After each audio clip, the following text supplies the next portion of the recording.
Il y a exactement 29 jours, une énorme éruption volcanique sous-marine a causé d'importants dégâts aux îles Tonga, laissant plus de 2400 Tongiens déplacés. L'ONU estime qu'environ 30 000 enfants ont été traumatisés psychologiquement. Les autorités tongiennes ont fait un travail formidable pour répondre à cette catastrophe sans précédent. Dans le même temps, la réponse internationale en fournissant des secours a été très significative.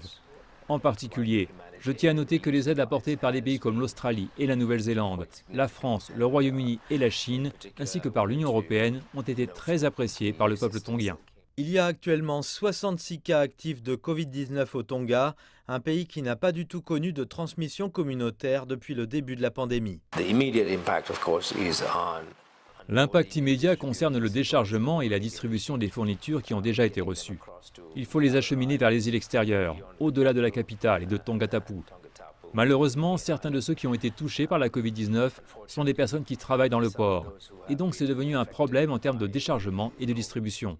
La prochaine phase consiste à s'assurer qu'il y ait une reprise régulière et rapide.